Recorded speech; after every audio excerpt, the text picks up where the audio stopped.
ನಮಸ್ಕಾರ ನ್ಯೂಸ್ ಬ್ಲಾಸ್ಟ್ಗೆ ಸ್ವಾಗತ. ನಾನು ವನಿತಾ. ಈಗಾಗಲೇ ಗೃಹಲಕ್ಷ್ಮಿಯರಿಗೆ ಇನ್ನು ಮುಂದೆ ನಿಮಗೆ ಹಣ ಬರಲ್ಲ ಅನ್ನುವಂಥ ಒಂದು ಸುದ್ದಿ ಕೇಳಿ ಬರ್ತಾ ಇತ್ತು. ಯಾಕಂದ್ರೆ ಡಿ.ಕೆ. ಶಿವಕುಮಾರ್ ಪರಿಷ್ಕರಣೆ ಮಾಡ್ತಾ ಇದ್ದಾರೆ. ಸಿಎಂ ನೂತನ ಸಿಎಂ ಆಗಿ ಗೃಹಲಕ್ಷ್ಮಿ ವಿಚಾರಕ್ಕೆ ಸಂಬಂಧಪಟ್ಟಂತೆ ಒಂದಿಷ್ಟು ರೂಲ್ಸ್ಗಳನ್ನ ನಿಯಮಗಳನ್ನ ಜಾರಿ ಮಾಡ್ತಾ ಇದ್ದಾರೆ ಅನ್ನುವಂಥ ವಿಚಾರದಲ್ಲಿ ಇದೀಗ ಈ ಒಂದು ಕೆಲಸವನ್ನ ಮಾಡದಿದ್ರೆ ಖಾತೆಗೆ 2,000 ರೂಪಾಯಿ ಬರಲ್ಲ ಅನ್ನುವಂಥ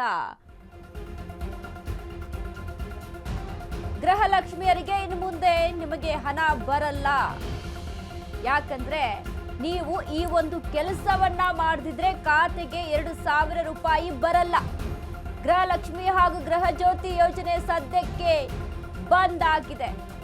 ಸಿಎಂ ಡಿ.ಕೆ.ಶಿ ಸರ್ಕಾರದಿಂದ ಗೃಹಲಕ್ಷ್ಮಿಯರಿಗೆ ಬಿಗ್ ಶಾಕ್ ಎದುರಾಗಿದೆ. ಸಿಎಂ ಡಿ.ಕೆ.ಶಿ ಗೃಹಲಕ್ಷ್ಮಿ ಗೃಹ ಜ್ಯೋತಿ ಅರ್ಜಿ ಬಂದ್ ಮಾಡಿದ ಸರ್ಕಾರ. ನಿಮ್ಮ ಹಳೆ ಗೃಹಲಕ್ಷ್ಮಿ ಗೃಹ ಜ್ಯೋತಿ ಸ್ಕೀಮ್ ಇದೀಗ ಕ್ಲೋಸ್ ಆಗಿದೆ. ಇನ್ನು ಮುಂದೆ ಹಳೆ ಅರ್ಜಿಯ ಮೂಲಕ ನಿಮಗೆ ಗೃಹಲಕ್ಷ್ಮಿ ಹಣ ಬರಲ್ಲ. ಸಿಎಂ ಡಿ.ಕೆ.ಶಿ ಸರ್ಕಾರದಿಂದ ಗೃಹಲಕ್ಷ್ಮಿಯರಿಗೆ ಭಾರಿ ಶಾಕ್ ಎದುರಾಗಿದೆ.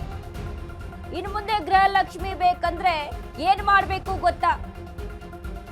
ನಿಮ್ಮ ಅಶ್ವವೇಗ ನ್ಯೂಸ್ ನಲ್ಲಿದೆ ಕಂಪ್ಲೀಟ್ ಮಾಹಿತಿ.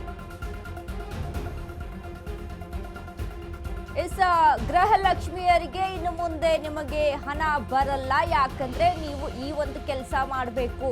ನಿಮ್ಮ ಖಾತೆಗೆ 2,000 ರೂಪಾಯಿ ಬರಬೇಕು ಅಂತ ಅಂದ್ರೆ ನೀವು ಅರ್ಜಿಯನ್ನ ಸಲ್ಲಿಸಬೇಕು. ಈ ರೀತಿಯಾಗಿ ಗೃಹಲಕ್ಷ್ಮಿ ಹಾಗೂ ಗೃಹ ಜ್ಯೋತಿ ಯೋಜನೆ ಸದ್ಯಕ್ಕೆ ಬಂದ್ ಆಗಿದೆ. ಸಿಎಂ ಡಿ.ಕೆ.ಶಿ ಸರ್ಕಾರದಿಂದ ಗೃಹಲಕ್ಷ್ಮಿಯರಿಗೆ ಬಿಗ್ ಶಾಕ್ ಎದುರಾಗಿದೆ. ಗೃಹಲಕ್ಷ್ಮಿ ಗೃಹ ಜ್ಯೋತಿ ಅರ್ಜಿ ಬಂದ್ ಮಾಡಿದ ಸರ್ಕಾರ. ನಿಮ್ಮ ಹಳೆ ಗೃಹಲಕ್ಷ್ಮಿ ಗೃಹ ಜ್ಯೋತಿ ಸ್ಕೀಮ್ ಇದೀಗ ಕ್ಲೋಸ್ ಆಗಿದೆ. ಇದು ಮತ್ತೆ ಓಪನ್ ಆಗಬೇಕು ಅಂತ ಅಂದ್ರೆ ಇನ್ನು ಮುಂದೆ ಹಳೆ ಅರ್ಜಿಯ ಮೂಲಕ ನಿಮಗೆ ಗೃಹಲಕ್ಷ್ಮಿ ಹಣ ಬರಲ್ಲ. ಭಾರಿ ಶಾಕ್ ಇದು. ಇನ್ನು ಮುಂದೆ ಗೃಹಲಕ್ಷ್ಮಿ ಬೇಕಂದ್ರೆ ಏನು ಮಾಡಬೇಕು? ನಿಮ್ಮ ಅಶ್ವವೇಗ ನ್ಯೂಸ್ ನಲ್ಲಿದೆ ನೋಡಿ ಕಂಪ್ಲೀಟ್ ಮಾಹಿತಿಯನ್ನ ಕೊಡ್ತಾ ಇದ್ದೀವಿ.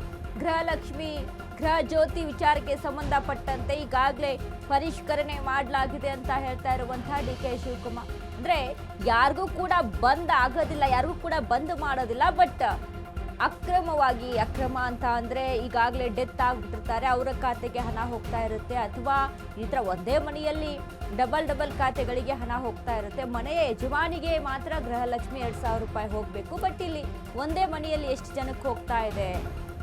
ಆಲ್ರೆಡಿ ಡೆತ್ ಆಗ್ಬಿಟ್ಟಿರ್ತಾರೆ, ಅವರ ಅಕೌಂಟಿಗೆ ಹಣ ಹೋಗ್ತಾ ಇದೆ ಅನ್ನುವಂಥದ್ದಿದೆ. ಇನ್ನು ಅದ್ರ ಜೊತೆಗೆ ಯಾರ್ದೋ ಒಬ್ಬರದ್ದು ಅಕೌಂಟು ಮತ್ತು ಇನ್ನೊಬ್ಬರದ್ದು ಯಾರ್ದೋ ಫೋನ್ ನಂಬರು ಅನ್ನುವಂಥದ್ದಿದೆ. ಸೊ ಇವೆಲ್ಲವನ್ನ ಕೂಡ ಪರಿಷ್ಕರಣೆ ಮಾಡಲಾಗ್ತಾ ಇದೆ.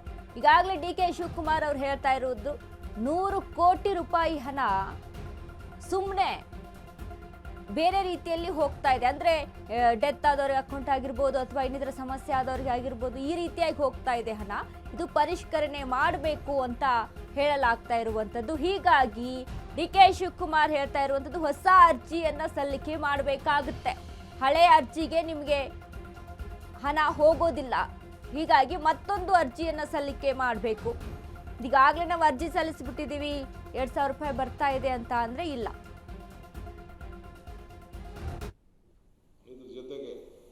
ನಮ್ಮ ಸುಮಾರು 100 ಚಿಲ್ಲರೆ ಕೋಟಿ ರೂಪಾಯಿ ಹಣ ಈಗಾಗಲೇ ಕೆಲವು ಗೃಹಲಕ್ಷ್ಮಿ ಯಾರು ವಯಸ್ಸಾಗಿತ್ತು, ಯಾರು ಯಜಮಾನಿ ತೀರ್ಕೊಂಡಿದ್ರು, ಅದೆಲ್ಲ ಕೆಲವೆಲ್ಲ ತೆಗೆದುಕೊಂಡ್ಬಿಟ್ಟಿದ್ದಾರೆ. ಸೊ ಅದಕ್ಕೆ ನಾವು ಮತ್ತೆ ವಾಪಸ್ಸು ಆ ವಸ್ತುದಲ್ಲಿ ಯಾರ್ಯಾರ್ದೋ ಫೋನ್ ನಂಬರ್ ಕೊಟ್ಬಿಟ್ಟಿದ್ದಾರೆ. ನಾವು ಅದನ್ನು ತನಿಖೆ ಮಾಡಿಸಿದ್ವಿ. ಮೊನ್ನೆ ಬಾಗಲಕೋಟಲ್ಲಿ, ದಾವಣಗೆರೆಯಲ್ಲಿ ಕೂಡ ಟ್ರೈ ಮಾಡ್ದೋ, ಬೇರೆ ಕಡೆಲ್ಲ ಟ್ರೈ ಮಾಡ್ದೋ, ಸುಮಾರು ಹಳ್ಳಿಗಳಲ್ಲಿ ಮಾಡಿದ್ವಿ. ಯಾರೋ ನಂಬರ್ಗೆ ಫೋನ್ ಹೋಗ್ತಾ ಇದೆ, ಅವ್ರ ಹತ್ರ ಇಲ್ಲ, ಮಾಹಿತಿ ಇಲ್ಲ. ಸೊ ಯಾರು ನಿಜವಾಗ್ಲೂ ಒರಿಜಿನಲ್ ಹೋಗ್ತಾ ಇದೆಯೋ ಇಲ್ಲೊಂದು ಚೆಕ್ ಮಾಡಬೇಕಾಗಿದೆ. ಅದಕ್ಕೆ ಮತ್ತೆ ಅವರು ಅರ್ಜಿಗಳನ್ನು ಕೊಡಬೇಕಾಗ್ತದೆ. ಯಾರಿಗೂ ನಿಲ್ಸಕ್ಕೆ ಹೋಗಲ್ಲ ನಾವು. But they will have to give an application. ಯಾರನ್ನ ಹಣನೂ ಕೂಡ ಯಾರನ್ನು ಕೂಡ ತೆಗೆದಾಕಬೇಕು ಅಂತ ನಮಗೆ ಇಷ್ಟ ಇಲ್ಲ, ತೆಗೆಯೋದು ಇಲ್ಲ. ಬಟ್ ಅವ್ರು ಕರೆಕ್ಟ್ ಮಾಹಿತಿಯನ್ನು ಅವರು ಕೊಡಬೇಕು. ಯಾವ ಬ್ಯಾಂಕಲ್ಲಿ ತೆಗೆದುಕೊಳ್ತಾ ಇದ್ದೀವಿ, ನಮ್ಮ ಕರ್ನಾಟಕದ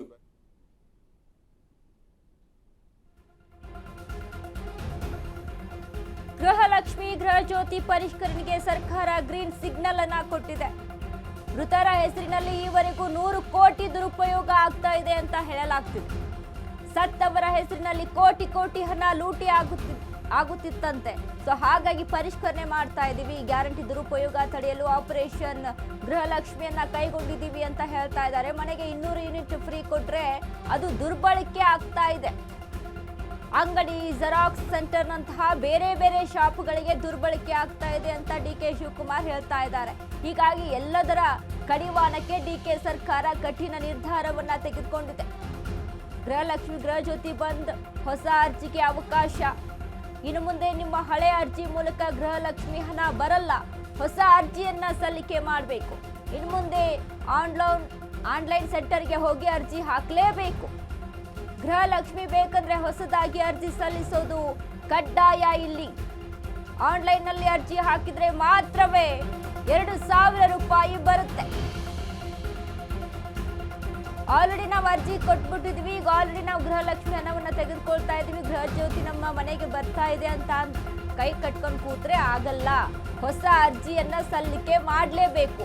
ಯಾವ ಕಾರಣಕ್ಕೆ ಈ ನಿರ್ಧಾರವನ್ನ ತೆಗೆದುಕೊಂಡ್ರು ಡಿಕೆ ಶಿವಕುಮಾರ್ ಅಂತ ಅಂದ್ರೆ, ನಾನಾಗ್ಲೇ ಹೇಳಿದೆ, ಯಾರ ಸತ್ತವರ ಹೆಸರಿಗೆ ಹಣ ಹೋಗ್ತಾ ಇದೆ, 100 ಕೋಟಿ ಹಣ ದುರುಪಯೋಗ ಆಗ್ತಾ ಇದೆ. ಸೊ ಹಾಗಾಗಿ ಇನ್ನು ಗೃಹ ಜ್ಯೋತಿ ವಿಚಾರಕ್ಕೆ ಸಂಬಂಧಪಟ್ಟಂತೆ ಅಂಗಡಿಗಳಿಗೆ, ಶಾಪ್ಗಳಿಗೂ ಕೂಡ ಬಳಕೆ ಆಗ್ತಾ ಇದೆ. 200 ಯೂನಿಟ್ ಫ್ರೀಗೆ ಏನು ಕರೆಂಟ್ ಇದೆಯಲ್ಲ ಅದು ಮನೆಗೆ ಬಳಕೆ ಆಗಬೇಕು, ಬಟ್ ಇಲ್ಲಿ ಶಾಪ್ಗಳಿಗೆ ಬೇರೆ ಬೇರೆ ಕಡೆ ಬಳಕೆ ಆಗ್ತಾ ಇದೆ ಅನ್ನುವಂತಹ ಒಂದಿಷ್ಟು ಆರೋಪಗಳಿದೆ. ಸೊ ಹಾಗಾಗಿ ಡಿಕೆ ಶಿವಕುಮಾರ್ ಸರ್ಕಾರದ ನಿರ್ಧಾರ, ಗೃಹಲಕ್ಷ್ಮಿ ಮತ್ತು ಗೃಹ ಜ್ಯೋತಿ ಈಗ ಸದ್ಯಕ್ಕೆ ಬಂದ್ ಆಗಿದೆ. ಹೊಸ ಅರ್ಜಿಗೆ ಅವಕಾಶ ಇರುವಂತದ್ದು, ಹೊಸ ಅರ್ಜಿ ಸಲ್ಲಿಕೆ ಮಾಡಬೇಕು. ಅಂದ್ರೆ ಈ ಹಿಂದೆ ಏನು ಅರ್ಜಿ ಸಲ್ಲಿಕೆ ಮಾಡಬೇಕು ಅಂತ ಎಲ್ಲ ಹೇಳಲಾಗ್ತಿತ್ತಲ್ವಾ, ಸರಿಯಾದ ರೀತಿಯಲ್ಲಿ ವ್ಯವಸ್ಥೆಯನ್ನ ಮಾಡ್ಕೊಂಡಿರ್ಲಿಲ್ವಾ ಅಥವಾ ಏನ್ ಸಮಸ್ಯೆ ಆಗಿದೆ? ಅಂದ್ರೆ ಇಷ್ಟು ದಿನ ಸುಮ್ಮನೆ 100 ಕೋಟಿ ಅಂತ ಅಂದ್ರೆ ಸಾಮಾನ್ಯ ಹಣ ಏನ್ರಿ ಅದು? ಮಂತ್ಲಿ ತಿಂಗಳ 100 ಕೋಟಿ ಹಣ ಬೇರೆ ಬೇರೆ ಅಕೌಂಟ್ ಈ ರೀತಿಯಾಗಿ ಹೋಗ್ತಾ ಇದೆ ಅಂತ ಅಂದ್ರೆ ಇದನ್ನ ಮುಂಚೆನೆ ಪರಿಗಣಿಸಬೇಕಾಗಿತ್ತು. ಸಿದ್ದರಾಮಯ್ಯ ಸರ್ಕಾರದಲ್ಲಿದ್ದಾಗ ಇದನ್ನ ಸರಿಯಾಗಿ ಪರಿಗಣಿಸಿಲ್ವಾ ಅಥವಾ ಏನಾಗಿತ್ತು ಸಮಸ್ಯೆ? ಈಗ ಡಿಕೆ ಶಿವಕುಮಾರ್ ಕೈಗೊಂಡಿರುವಂತದ್ದು ಈ ಒಂದು ಯೋಜನೆಯನ್ನ 2 ವರ್ಷ ಇದೆ. 2 ವರ್ಷದಲ್ಲಿ ಈ ಹೊಸ ಅರ್ಜಿ ಸಲ್ಲಿಕೆ, ಸರ್ವರ್ ಸಮಸ್ಯೆ, ಹೀಗೆ ಏನೋ ಒಂದು ಮಾಡ್ತಾ ಆಲ್ರೆಡಿ ಒಂದಿಷ್ಟು ತಿಂಗಳುಗಳು ಕಳೆದು ಹೋಗ್ಬಿಡ್ತಾವೆ. ಆಮೇಲೆ ಅರ್ಜಿ ಸಲ್ಲಿಕೆ ಆಗಿ ಅಮೌಂಟ್ ಬರುತ್ತೆ, ಗೃಹಲಕ್ಷ್ಮಿ ಹಣ ಬರುತ್ತೆ ಅಂತ ಅಂದ್ರೆ, ಗೃಹ ಜ್ಯೋತಿಯಲ್ಲಿ ಬಳಕೆ ಆಗುತ್ತೆ ಅಂತ ಅಂದ್ರೆ ಹಿಂದೆ ಇದ್ದಂಥದ್ದು ಕೂಡ ಅಲ್ಲಿ ಪರಿಗಣಿಕೆ ಆಗುತ್ತಾ ಹಣ, ಅಥವಾ ಆಗಿಂದ ಕೂಡ ಹೊಸ ಅಕೌಂಟನ್ನು ರೆಡಿ ಮಾಡಿಕೊಂಡು ಅಲ್ಲಿಂದ ಸ್ಟಾರ್ಟ್ ಆಗುತ್ತಾ ಅಂತ? ಹೊಸ ಅರ್ಜಿಗೆ ಹೇಗೆ ಹಾಕಬೇಕು? ಅರ್ಜಿ ಸಲ್ಲಿಸಲು ಡಿಕೆ ಸರ್ಕಾರದಿಂದ ಹೊಸ ನಿಯಮ. ಸಾಮಾನ್ಯವಾಗಿ ಅರ್ಜಿ ಹಾಕಲು ಆನ್ಲೈನ್ ಮುಖಾಂತರ ಆಧಾರ್ ಕಾರ್ಡ್ ಜೊತೆಗೆ ಈಗ ಜಾತಿ ಪ್ರಮಾಣ ಪತ್ರ ಬೇಕೇ ಬೇಕು. SC ST ಆಗಿದ್ರೆ ಜಾತಿ ಪ್ರಮಾಣ ಪತ್ರ ಇರಲೇಬೇಕು ಕಡ್ಡಾಯವಾಗಿ.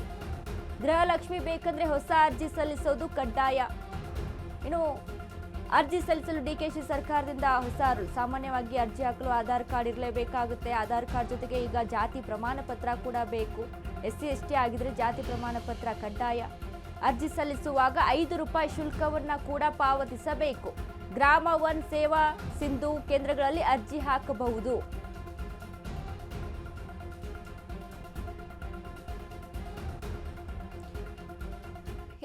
ಈ ಬಗ್ಗೆ ಮತ್ತಷ್ಟು ಅಪ್ಡೇಟ್ಸ್ ಅನ್ನ ಕೊಡ್ತಾರೆ ನಮ್ಮ ಪ್ರತಿನಿಧಿ ಕೃಷ್ಣ, ಲೈವ್ ನಲ್ಲಿ ಜಾಯ್ನ್ ಆಗಿದ್ದಾರೆ. ಕೃಷ್ಣ, ಈ ಒಂದು ವಿಚಾರಕ್ಕೆ ಸಂಬಂಧಪಟ್ಟಂತೆ ಸಾಕಷ್ಟು ಗೊಂದಲಗಳಿದಾವೆ ಜನಕ್ಕೂ ಕೂಡ. ಏನೆಲ್ಲ ಅಪ್ಡೇಟ್ಸ್ ಇದೆ ಕೃಷ್ಣ ಈ ಬಗ್ಗೆ? ವನಿತಾ, ಡಿಕೆ ಶಿವಕುಮಾರ್ ಅವರು ಆಡಳಿತಕ್ಕೆ ಬಂದ ತಕ್ಷಣ ಕೆಲವೊಂದು ಪ್ಲಾನ್ಗಳನ್ನ ಮಾಡ್ಕೊಂಡಿದ್ರು. ಅದರಲ್ಲಿ ಪ್ರಮುಖವಾಗಿ ಹೇಳೋದಾದ್ರೆ ಗೃಹಲಕ್ಷ್ಮಿ, ಗೃಹ ಜ್ಯೋತಿ ಇದಕ್ಕೆ ಜಾಸ್ತಿ ಪ್ರಾಮುಖ್ಯತೆ ಕೊಟ್ರು. ಇದನ್ನ ಪರಿಷ್ಕರಣೆ ಮಾಡ್ಬೇಕು ಅಂತಾನೆ ಅವರು ಒಂದು ಮಹತ್ವದ ಪ್ಲಾನ್ಗಳನ್ನ ಮಾಡ್ಕೊಂಡೇ ಬರ್ತಾನೆ ಇದ್ರು. ಇದೀಗ ನಿನ್ನೆ ಒಂದು ರಾತ್ರಿ ನಮ್ಮ ಸುದ್ದಿಗೋಷ್ಠಿಯಲ್ಲಿ ಏನ್ ಮಾತಾಡಿದ್ರು ಅಂತಂದ್ರೆ, ಪರಿಷ್ಕರಣೆಗೆ ಗ್ರೀನ್ ಸಿಗ್ನಲ್ ಕೊಟ್ಬಿಟ್ಟಿದ್ದಾರೆ. ಯಾಕೆ ಕೊಟ್ರು ಅಂತಂದ್ರೆ, ಈ ಗೃಹಲಕ್ಷ್ಮಿ ಮತ್ತು ಗೃಹ ಜ್ಯೋತಿಯಲ್ಲಿ ಒಂದು ದೊಡ್ಡ ಹಣ ದುರುಪಯೋಗ ಆಗ್ತಿದೆ ಅಂತಾನೆ ಅವ್ರಿಗೆ ಮಾಹಿತಿ ಬಂತು. ಹಾಗಾಗಿ ನಿನ್ನೆ ಸುದ್ದಿಗೋಷ್ಠಿಯಲ್ಲಿ ಪರಿಷ್ಕರಣೆಗೆ ಗ್ರೀನ್ ಸಿಗ್ನಲ್ ಕೊಟ್ರು. ಯಾಕೆ ಕೊಟ್ರು, ಏನಿದು ಅಂತ ನೋಡೋದಾದ್ರೆ, ಒಂದು 500 ರೂಪಾಯಿ ಅಲ್ಲ, 1000 ರೂಪಾಯಿ ಅಲ್ಲ, 10,000 ಅಲ್ಲ, ಬರೋಬ್ಬರಿ 100 ಕೋಟಿ ಹಣ ದುರುಪಯೋಗ ಆಗಿದೆ ಅಂತೆ. ಆ ಹಣ ಹೇಗೆ ದುರುಪಯೋಗ ಆಗಿದೆ ಅಂತಂದ್ರೆ, ಸತ್ತವರ ಖಾತೆಗೆ ಜಮಾ ಆಗ್ತಿತ್ತಂತೆ. ಅದ್ರಲ್ಲಿ ಈ ಗೃಹ ಜ್ಯೋತಿಯನ್ನ ನೋಡೋದಾದ್ರೆ ಮನೆಗಳಿಗೆ 200 ಯೂನಿಟ್ ಅನ್ನ ಫ್ರೀ ಕೊಡ್ತಾ ಇದ್ರು. ಅದನ್ನ ಈ ಜೆರಾಕ್ಸ್ ಸೆಂಟರ್ಗಳಾಗಿರ್ಬೋದು, ಆಮೇಲೆ ಬೇರೆ ಬೇರೆ ಅಂಗಡಿಗಳಾಗಿರ್ಬೋದು, ಕಿರಾಣಿ ಅಂಗಡಿಗಳಾಗಿರ್ಬೋದು, ಇಂಥ ಕಡೆ ಎಲ್ಲ ದುರುಪಯೋಗ ಮಾಡ್ಕೊಂತ ಇದ್ರು. ಈ ಒಂದು ಇದರಿಂದ ಸರ್ಕಾರ ಏನಂತಂದ್ರೆ ಈ ಗ್ರಾಮ ಪಂಚಾಯತಿ ಆಗಿರ್ಬೋದು, ಆಶಾ ಕಾರ್ಯಕರ್ತೆಯರಾಗಿರ್ಬೋದು, ಅವರಿಗೆ ಒಂದು ಟಾಸ್ಕ್ ಅನ್ನ ಕೊಟ್ಬಿಟ್ರು CM DK ಶಿವಕುಮಾರ್ ಅವರು. ಈ ಹೋಗಿ ಮನೆಗಳಿಗೆ ಹೋಗಿ, ಆಮೇಲೆ ಈ ಶಾಪ್ಗಳಿಗೆ ಹೋಗಿ ಏನೇನ್ ಆಗ್ತಿದೆ ಅನ್ನುವಂಥದ್ದನ್ನ ಗ್ರೌಂಡ್ ರಿಪೋರ್ಟ್ ಸಲ್ಲಿಸಬೇಕು ಅಂತ DK ಶಿವಕುಮಾರ್ ಅವರು ಒಂದು ಟಾಸ್ಕ್ ಕೊಟ್ಟಿದ್ರು. ಆ ಟಾಸ್ಕ್ ಈಗ ಕಂಪ್ಲೀಟ್ ಆಗಿ DK ಶಿವಕುಮಾರ್ ಅವರ ಕೈ ಸೇರಿದೆ. ಇದರಿಂದ ಅವರು ಮಹತ್ತರವಾದ ಯೋಜನೆಯನ್ನ ಇದ್ ಮಾಡಿದ್ದಾರೆ. ಇದರಿಂದ ರಾಜ್ಯದ ಗೃಹಲಕ್ಷ್ಮಿಯರು ಯಾವುದೇ ಆತಂಕ ಪಡಬೇಕಾಗಿಲ್ಲ. ನಮ್ಮ ಹಣ ಬಂದಾಗುತ್ತೆ, ನಮ್ಮ ಗೃಹಲಕ್ಷ್ಮಿ ಹಣ ಇನ್ ಮುಂದೆ ಬರಲ್ಲ, ಅಯ್ಯಯ್ಯೋ ಏನ್ ಮಾಡೋದು, ಕಾಂಗ್ರೆಸ್ ಸರ್ಕಾರ ಗ್ಯಾರಂಟಿ ಕೊಟ್ಟಿತ್ತು, ಈಗ ಮತ್ತೆ ಕಸ್ಕೊಂಡ್ಬಿಟ್ಟಿದೆಯಲ್ಲ, ನಮ್ಗೆ ಇನ್ನು ಮುಂದೆ ಬರೋದೇ ಇಲ್ವಾ, ಹಾಗಾದ್ರೆ ಕಾಂಗ್ರೆಸ್ ಸರ್ಕಾರ ಇದು ಗೆಲ್ಲೋದಕ್ಕಾಗಿ ಮಾಡಿತ್ತ ತಂತ್ರ ಅಂತ ಅವ್ರು ಭಯ ಪಡ್ಬೇಕಾಗಿಲ್ಲ. ಯಾಕಂತಂದ್ರೆ ಇದು ರಾಜ್ಯದ ಜನರಿಗಾಗಿಯೇ, ಆಮೇಲೆ ಗೃಹಲಕ್ಷ್ಮಿಯರಿಗಾಗಿಯೇ ತಂದಂತ ಸ್ಕೀಮ್ ಇದು. ಸರ್ಕಾರ ಹೇಳಿದೆ, ನಮ್ಮ ಸರ್ಕಾರ 2028ರವರೆಗೂ ನಾವು ಅಧಿಕಾರದಲ್ಲಿ ಇರೋವರೆಗೂ ಗ್ಯಾರಂಟಿಗಳನ್ನ ಬಂದ್ ಮಾಡಲ್ಲ ಅಂತ ಅಂದಿನ CM ಸಿದ್ದರಾಮಯ್ಯನವರು ಹೇಳಿದ್ದಾರೆ, CM DK ಶಿವಕುಮಾರ್ ಹೇಳಿದ್ರು. ಹಾಗಾಗಿ ಈ ಒಂದು ಹಣ ದುರುಪಯೋಗ ತಡೆಗಟ್ಟೋದಕ್ಕೋಸ್ಕರನೇ ಈ ಒಂದು ಪ್ಲಾನ್ ನ ಮಾಡಿದ್ದಾರೆ. ಅವರು ಪ್ಲಾನ್ ಮಾಡಿರೋದ್ರ ಜೊತೆಗೆ ಅಂದ್ರೆ ಎಲ್ಲಾ ಹಳೆ ಅರ್ಜಿಗಳನ್ನು ಬಂದ್ ಆಗ್ತವೆ. ಇನ್ನು ಮುಂದೆ ಹೊಸ ಅರ್ಜಿಗೆ ಅವಕಾಶ ಮಾಡಿಕೊಟ್ಟಿದ್ದಾರೆ CM DK ಶಿವಕುಮಾರ್ ಅವರು. ಯಾವ ರೀತಿ ಹಾಕೋಬೇಕು ಅರ್ಜಿ ಅಂತಂದ್ರೆ, ಗ್ರಾಮವನ್ನಾಗಿರ್ಬೋದು, ಬೆಂಗಳೂರು ಗ್ರಾಮವನ್ನು, ಆಮೇಲೆ ಸೇವಾ ಸಿಂಧು ಕೇಂದ್ರಗಳಿಗೆ ಹೋಗಿ ಹೊಸ ಅರ್ಜಿ ಹಾಕ್ಬೇಕು. ಹೊಸ ಅರ್ಜಿ ಹಾಕೋದ್ರ ಜೊತೆ ಕೆಲವೊಂದು ಹೊಸ ವಿನೂತನ ನಿಯಮಗಳನ್ನ ಅಳವಡಿಸಿದ್ದಾರೆ. ಇದರಿಂದ ಭಯ ಪಡುವಂತದ್ದು ಏನೂ ಇಲ್ಲ. ಅಲ್ಲಿ ವಿನೂತನ ನಿಯಮ ಅಂದ್ರೆ ಏನಿರುತ್ತೆ, ಸಾಮಾನ್ಯವಾಗಿ ಆಧಾರ್ ಕಾರ್ಡ್ ಅಂತೂ ತಗೊಂಡು ಹೋಗ್ಲೇಬೇಕು. ಆಧಾರ್ ಕಾರ್ಡ್ ಜೊತೆಗೆ ಜಾತಿ ಪ್ರಮಾಣ ಪತ್ರವನ್ನ ನಾವು ಕಡ್ಡಾಯವಾಗಿ ತಗೊಂಡು ಹೋಗ್ಬೇಕು.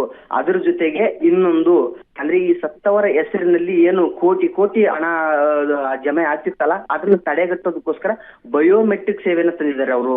ಬಯೋಮೆಟ್ರಿಕ್ ಕಡ್ಡಾಯ ಕೊಡ್ಬೇಕು, ಹೊಸ ಅರ್ಜಿ ಆಗ್ಬೇಕು, ಅದ್ರ ಜೊತೆಗೆ ₹5 ಶುಲ್ಕ ಕಟ್ಟಿ ನೀವು ಒಂದು ಹೊಸ ಅರ್ಜಿನ ಅಪ್ಲೈ ಮಾಡಿದ್ರೆ ಅದನ್ನ ಏನು ಅಧಿಕಾರಿಗಳಿರ್ತಾರೆ ಮನನ ಮಾಡ್ತಾರೆ, ಅದನ್ನ ಪರಿಶೀಲನೆ ಮಾಡ್ತಾರೆ, ಅಪ್ರೂವ್ ಕೊಡ್ತಾರೆ. ಆಮೇಲೆ ಇಂದಿನಂತೆ ನಮ್ಮ ಖಾತೆಗೆ ಗೃಹಲಕ್ಷ್ಮಿ ಹಣ ಜಮೆ ಆಗುತ್ತೆ. ಇದರಿಂದ ರಾಜ್ಯದ ಗೃಹಲಕ್ಷ್ಮಿಯರು ಯಾವುದೇ ಆತಂಕ ಪಡಬೇಕಾಗಿಲ್ಲ. ನಾಳೆನೆ ಹೋಗ್ಬೇಕು, ಸೇವಾ ಸಿಂಧು ಗ್ರಾಮವನ್ಗೆ ಹೋಗ್ಬೇಕು, ಅರ್ಜಿ ಹಾಕ್ಬೇಕು, ನಿಮ್ಮ ಹಣವನ್ನ ಅಂದ್ರೆ ಗೃಹಲಕ್ಷ್ಮಿಯನ್ನ ಎಂದಿನಂತೆ ನಮ್ಮ ಖಾತೆಗೆ ಪಡೆದುಕೊಳ್ಳಬಹುದು ಅಂತ DK ಶಿವಕುಮಾರ್ ನಿನ್ನೆ ಸುದ್ದಿಗೋಷ್ಠಿಯಲ್ಲಿ ಹೇಳಿದ್ದಾರೆ. ವನಿತಾ, ಥ್ಯಾಂಕ್ ಯು ಕೃಷ್ಣ ನಿಮ್ಮೆಲ್ಲ ಅಪ್ಡೇಟ್ಸ್ಗೆ.